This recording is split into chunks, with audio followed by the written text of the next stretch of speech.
الرحيم maanta anaga isku keenay saxaafadahan waxa jirtay in dhaweydin la warar la sheegay gaarigii maayirxigeen degmada Baki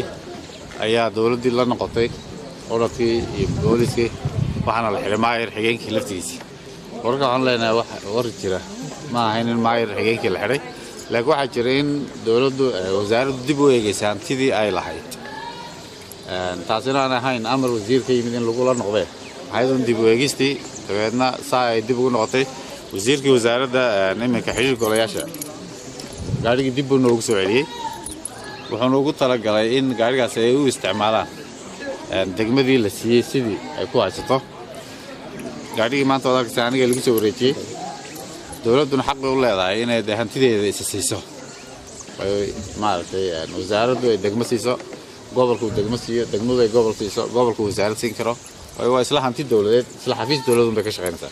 dan caama bay ka shaqeyn dan caama baa laga shaqeynaya Bakin waa ogtiin waa degmooyinka ugu muhiimsan ee wax dalka ka mid tahay oo degmo beeraley oo meel adag ku taala sida daraadeed ka maarmayaan Gaadhi 4x4 inay helaan marka wasiirka wasaaradda xiriir golayaasha Axmed Xaaj Daahir oo ogtiin oo nin waayaraga runtii anigana aan aad in badan soo wada shaqeynay iigu yimid wasaaradda warfaafinta wasiirka noqday anigoo tafsiraa wargeys dawladda dabeedna isagoo jooga oo yeeray dabeedna madaxweynaha uu geeyay gudoomiye wargeys dawladda madaxweynaha rayaal iga soo dhigay waa nin xiriir badan oo wada shaqeyn aniga Axmed Xaaj Daahir online waa nin waayeela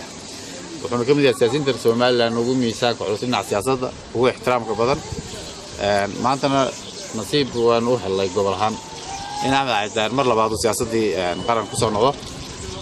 abaal waxaan u haynaa ma jiro maantana waa ka gaarigii dib noogu soo celiyay